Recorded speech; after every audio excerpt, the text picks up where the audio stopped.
You're watching Paris TV. Here are the headlines. In Ghana, the President Nana Akufo-Addo has been sworn in for a second and last term. The outgoing president was re-elected in the first round of voting last month.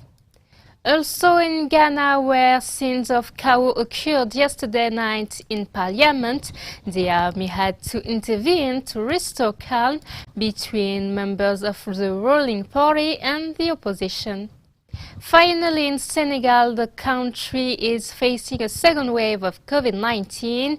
A night curfew has been put in place in the most affected region. I, Nana Addo Akufo-Addo, do in the name of the Almighty God swear. Do in the name of the Almighty God swear. That I will bear true faith and allegiance. That I will bear true faith and allegiance. To the Republic of Ghana. To the Republic of Ghana. As by law established. As by law established. That I will uphold. That I will uphold. The sovereignty and integrity of Ghana. The sovereignty and integrity of Ghana. And that I will preserve. And that I will preserve. Protect. And defend. The Constitution of the Republic of Ghana. The Constitution of the Republic of Ghana. It was today in Accra the Ghanaian president has taken the oath of office with his vice president Dr. Mahamudu Bawumia at the parliament. Several African diplomats and head of state took part in this ceremony. Among the guests are Liberian President George Weah, Ivorian President Alassane Ouattara, and Bissau-Guinean President Umaru Sissoko Embalo. Re-elected in the first round, Nana Akufo-Addo begins his second and final term. Also in Ghana, Parliament was returning to session today, a return under high tension for which the army had to intervene, a subject of Ashley Duprat. Screams are blows. On the night of Wednesday to Thursday, the Ghanaian Parliament looked like a boxing ring. The election of the president of the chamber was at stake.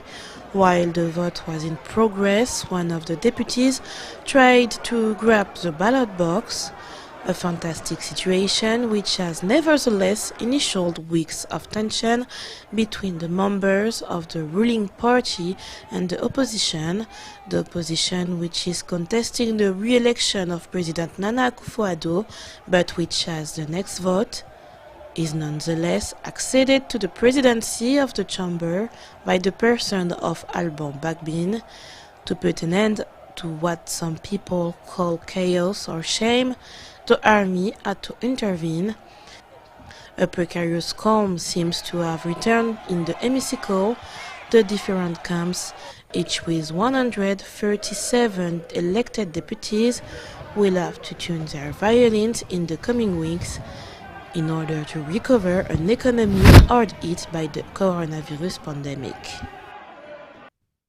Sudan and the United States signed two major cooperation agreements. On the one hand, the relief of Sudan's debt.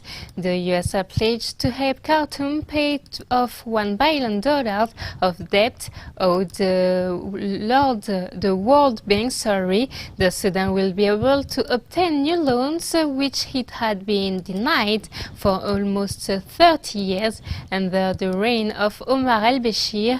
On the other hand, the normalization of relations with Israel.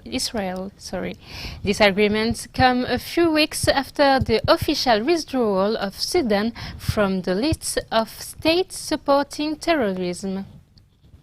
Hit by a second wave of COVID-19, the Senegalese state has decided to put in place a curfew again in the region most affected by the disease. However, the population does not seem happy. Explanation of Ashley Duprat. Act 2 of the state of emergency launched in Senegal. In Dakar and Thiès, the populations are now subject to a night curfew from 9 p.m. to 5 a.m. following the resurgence of COVID-19 contamination, as announced by President Macky Sall following an exceptional Council of Ministers. It must be said that those regions alone account for 90% of cases, a situation that the head of state, supported by the council dedicated to the management of the pandemic, attributes to a slackening during the holidays. And in Dakar, if the majority of the population seems to have complied with the new regulation, the Senegalese capital was the scene of several riots during the night of Wednesday to Thursday. Fireworks, fires, and demonstrations were observed in protest against the curfew. Restriction on movement seriously undermined their sources of income.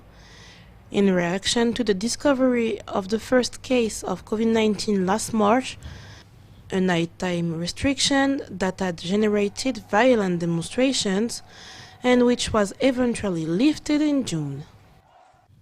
Still COVID-19 in Morocco, the country has just given the go-ahead for emergency temporary use of the Swedish-British AstraZeneca-Oxford vaccine for 12 months. The launch date of the vaccination campaign is unknown.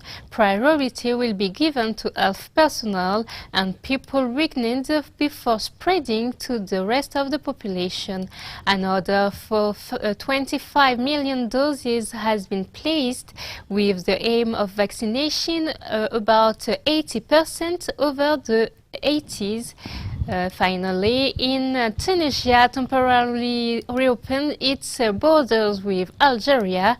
This return can be done only through the border post of El Ayoun and concern only a few categories of people, including Tunisian residents, students, entrepreneurs, or people wishing to go there for medical reasons. However, each traveler must have a negative PCR test. Thank you for watching us. The information continues on Paris TV.